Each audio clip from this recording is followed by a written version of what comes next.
Olá, minha estudante, meu estudante do ISB, do curso de Teologia das Religiões. Hoje nos reunimos para o nosso 16º encontro, já no final do curso, no sentido dos conteúdos a serem expostos, né? Penso que a partir de hoje nós já podemos responder melhor qual é o papel das religiões dentro do plano do Deus Amor manifestado em Jesus Cristo, nosso Senhor. Que Nossa Senhora, a mãe dele, São José, o nosso anjo da guarda, São Boaventura, intercedam por nós para que o Espírito Santo nos ilumine mais nesta jornada. E hoje nós vamos continuar terminando, quase, o estudo do documento Servindo ao Mundo Ferido. Então vamos hoje ver os princípios que eles colocam para para o nosso aprofundamento e a nossa compreensão. Nós já vemos a base do pensamento do Deus unitrino e agora os princípios que vocês têm aí no nosso rascunho. Nossa crença, diz o documento, na importância de trilharmos este caminho juntos é refletida no fato que o Conselho Mundial de Igrejas e o Pontifício Conselho para o Diálogo Interreligioso escreveram este documento juntos. Acreditamos que tanto o processo de sua concepção quanto o seu conteúdo espelham nossa abertura e responsabilidade como cristãos de nos engajarmos no diálogo com os seguidores de outras tradições religiosas. Reconhecemos os seguintes princípios para nos guiar no trabalho de servir uns aos outros em um mundo ferido, junto com todas as pessoas de fé e de boa vontade.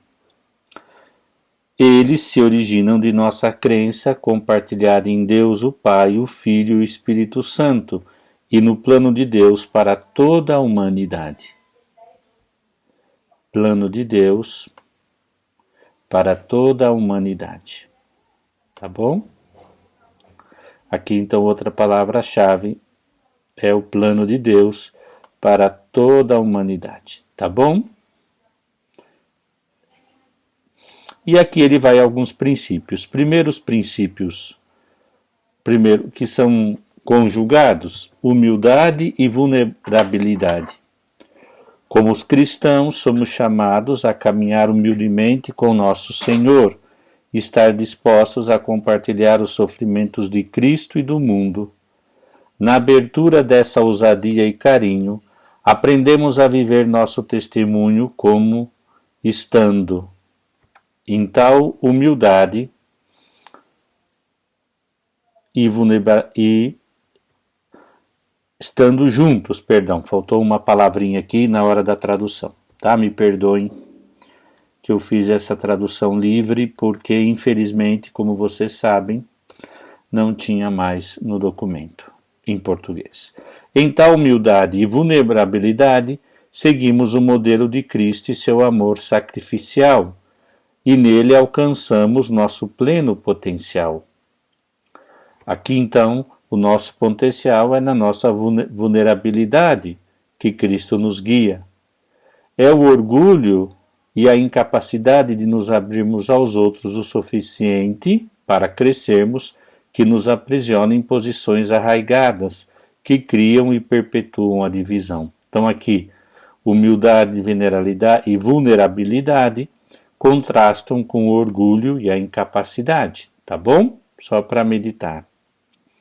Como Jacó em sua luta com Deus, devemos correr o risco de ser feridos para receber a bênção. Tornamo-nos vulneráveis ao falar a verdade, ao poder e ao falar pelos que sofrem injustiças. Também acreditamos na justiça com base para o perdão. Perdão, muito importante. Sem o qual o conflito não pode ser resolvido, e temos uma longa tradição de cristãos que deram suas vidas na luta por ela, espelhando o sacrifício altruísta de Jesus Cristo.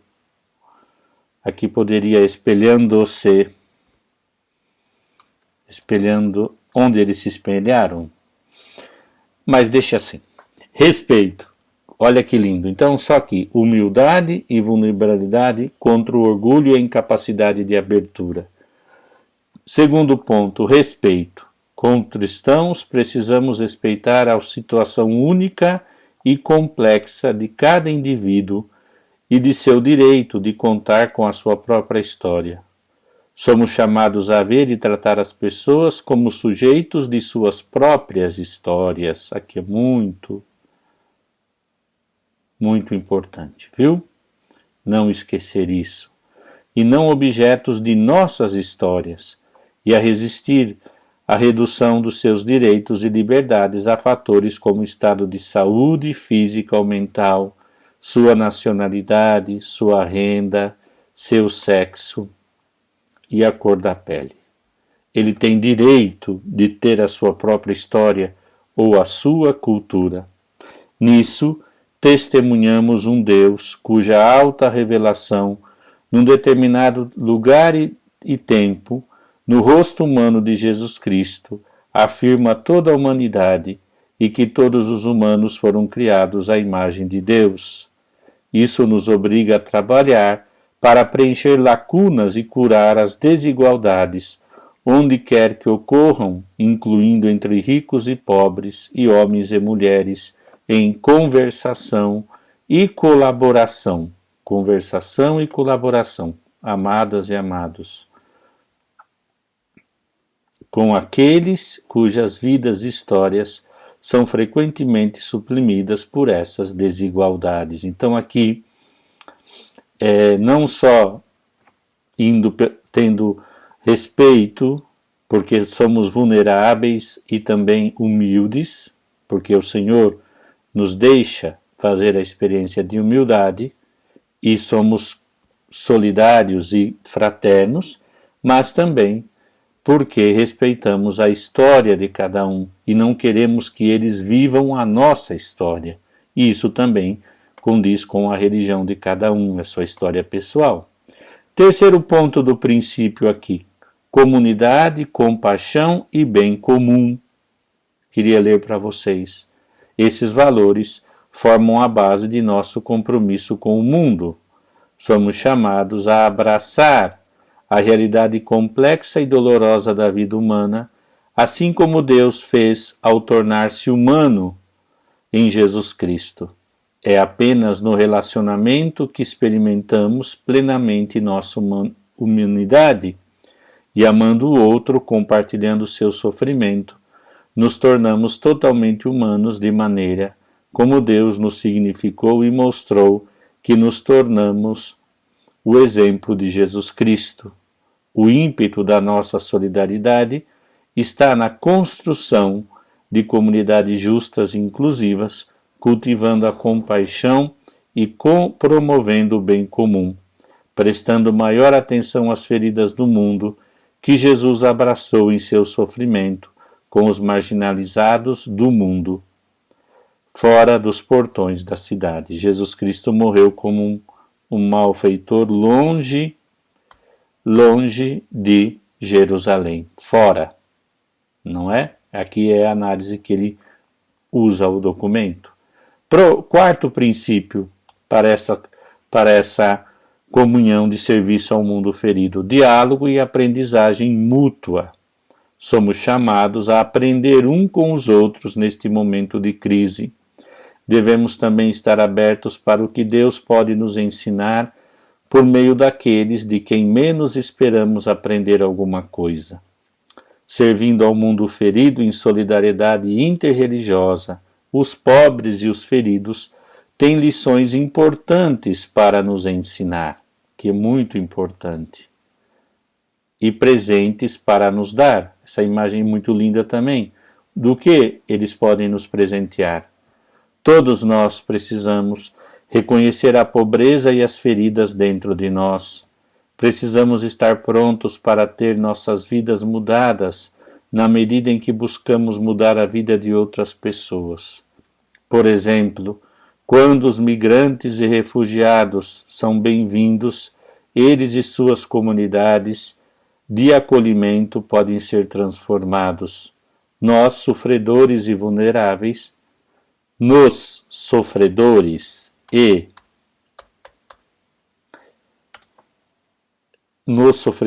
vulneráveis existe a oportunidade de encontrar as obras de Deus. Criado à imagem e semelhança de Deus, todo ser humano pode refletir a imagem divina para nós e nos ajuda a questionar o quão bem estamos em nosso chamado de mostrar o amor de Deus uns aos outros. Quer dizer, o diálogo nos leva a aprender e a também receber um grande presente de poder questionar-nos se estamos vivendo também como ser doadores aquilo que Deus nos pediu em Jesus Cristo. E o quinto princípio é arrependimento e renovação.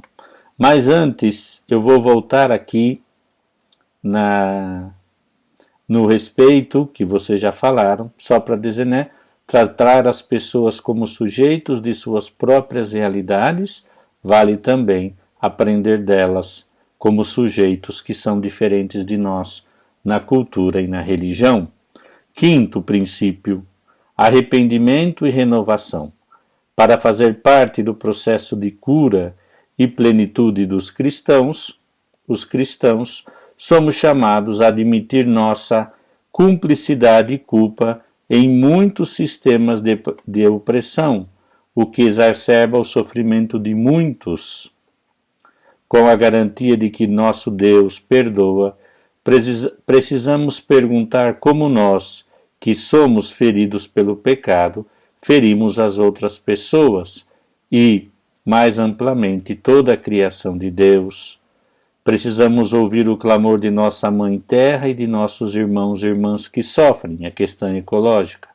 Com o coração dolorido, reconhecemos que, como comunidade, também temos um histórico de abusos que feriram os mais vulneráveis entre nós. A confissão de nossa cumplicidade no sofrimento é o ponto de partida para uma verdadeira renovação.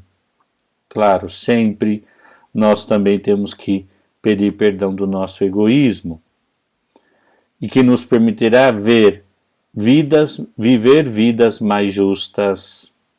Viver vidas mais justas aqui também vale uma análise e uma síntese, tá bom? Essa reflexão autocrítica também nos ajudará, olha o que diz, a resistir à tentação de culpar os pobres por sua pobreza ou aqueles que são feridos por suas feridas.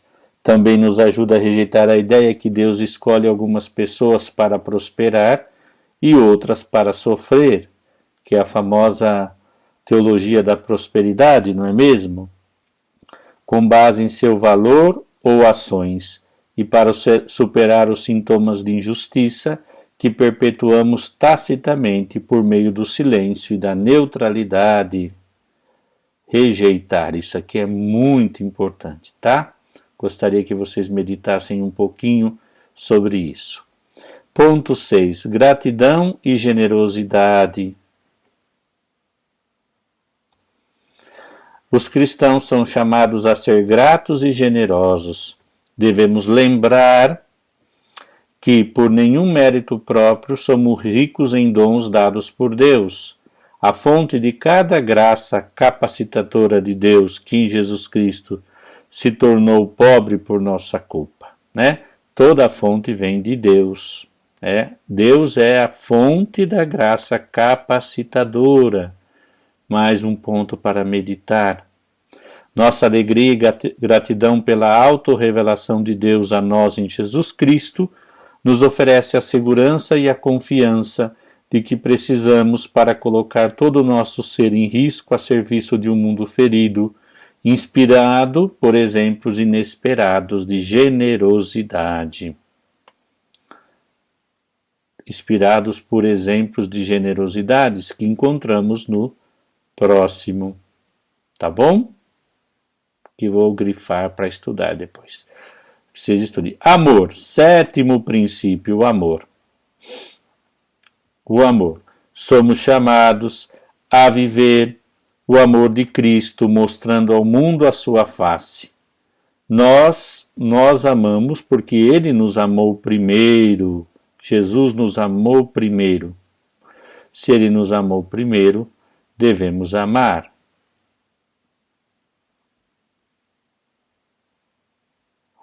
Tá bom?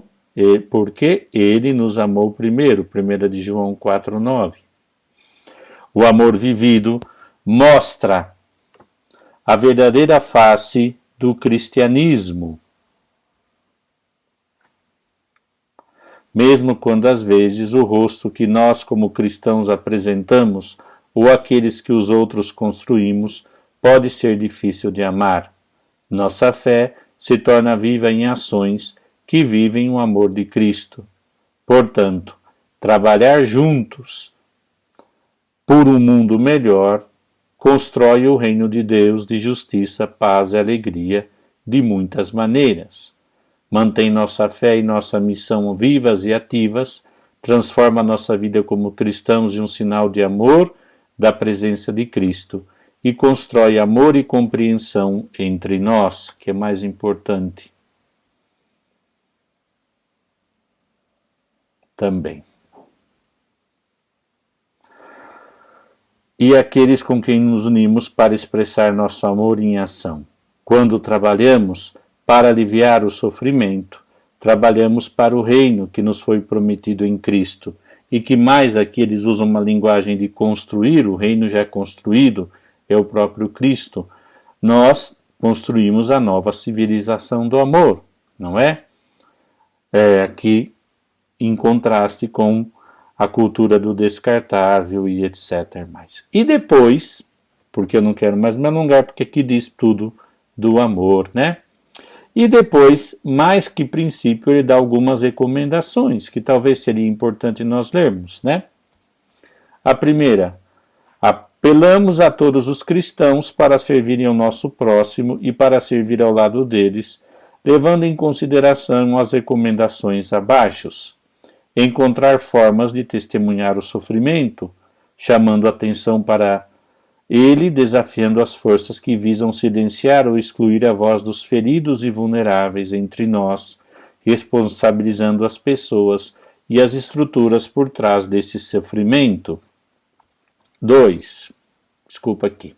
Ponto 2. Vem comigo. Promover uma cultura de inclusivismo que celebra a diferença como uma dádiva de Deus, para contrariar todos os sinais de exclusivismo que vemos hoje em nossas sociedades, em vários níveis. Isso precisa começar na vida familiar e continuar por meio de outras instituições sociais. Para tal, recomendamos o uso responsável das redes sociais para potenciar a comunicação saudável e construtiva, para difundir a mensagem da paz e solidariedade. E aqui o ponto 4.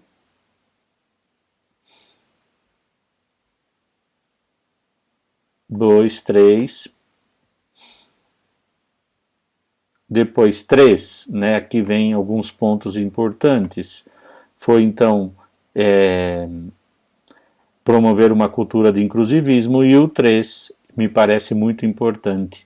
Cultive a solidariedade por meio da espiritualidade, considerando como as práticas espirituais tradicionais, como a oração, o jejum, a abnegação e esmola, podem ser mais profundamente infundidas com uma consciência das necessidades do mundo mais amplos e de nosso chamado para sermos solidários com o sofrimento. Aqui o sofrimento em letra maiúscula implica o sofrimento de todos, né?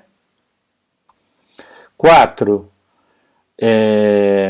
Ampliar a formação do clero, membros da comunidades e ordens religiosas, leigos, agentes de pastoral, estudantes, para fomentar a empatia e equipá-los com o mesmo conhecimento e as ferramentas para trabalhar por uma humanidade diferida em cooperação com os outros. Tá bom? Ponto 5. envolver,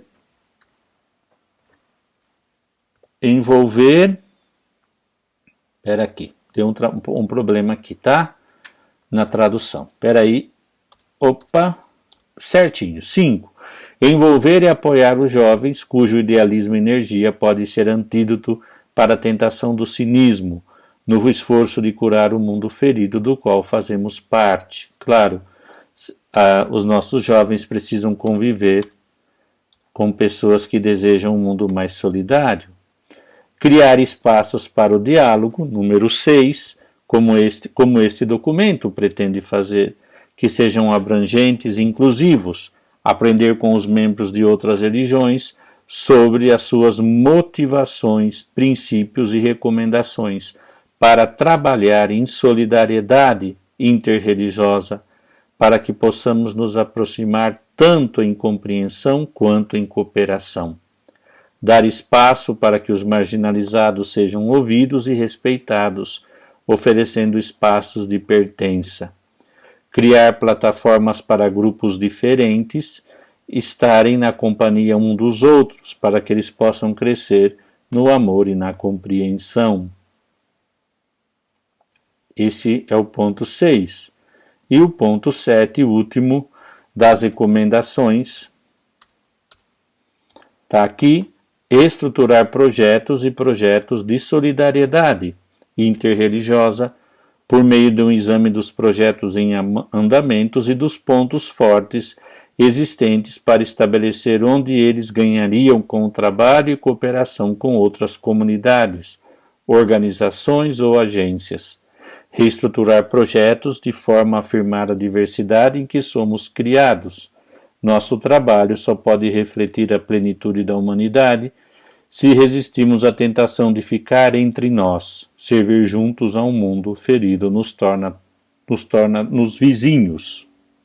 Esses são os pontos da nossa querido documento sobre algumas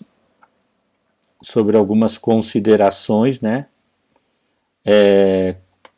Algumas recomendações, considerações importantes.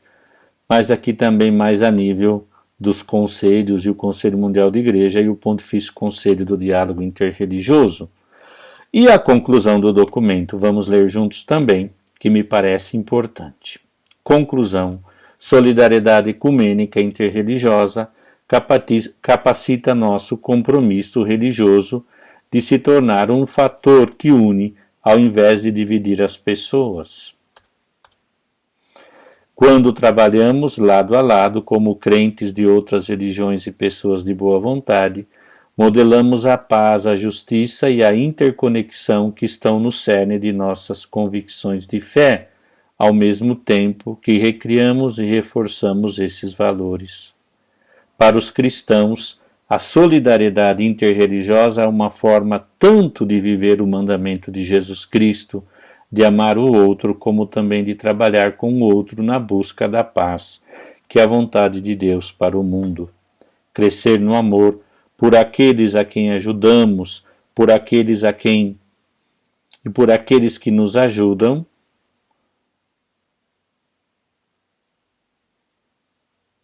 por aqueles a quem ajudamos mais aqui um pontinho para arrumar. Vou arrumando porque não ficou bom esse final, tá? Crescer no amor por aqueles que nos ajudam. Vamos lá.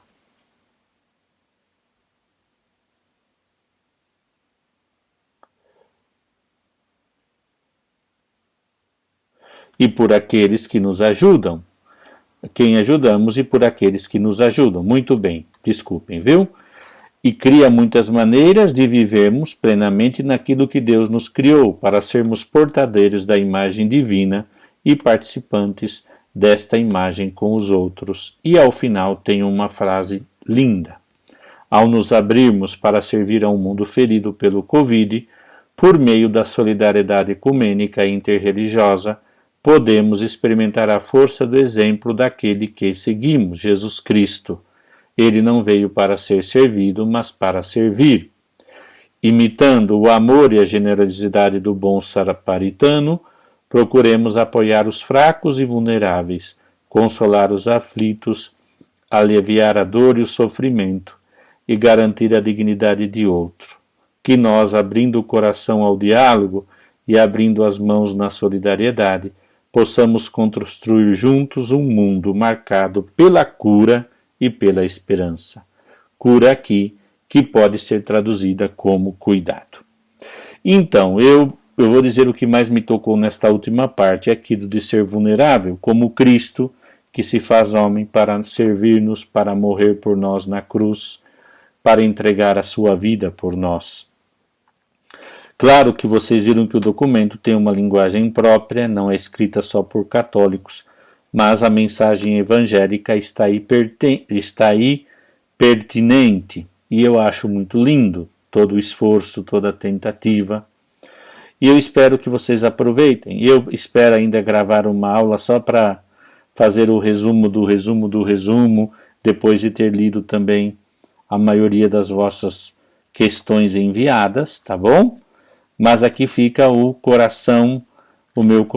meu esforço como padre teólogo, mariólogo, para apresentar essa beleza que é as igrejas, as religiões dentro do plano de Deus manifestado em Jesus Cristo, que é de inclusão, de respeito, não perdendo a nossa missão evangelizadora, mas de olhar o outro como criado à imagem e semelhança de Deus, que vale o sangue de Cristo, e que nele habita, mesmo que ele não perceba, o Espírito Santo de Deus, e que mesmo Jesus Cristo sendo a plenitude da revelação, não somos nós que seremos os identificadores de que grau estamos em relação ao irmão ou o irmão a nós, mas que é necessário amar.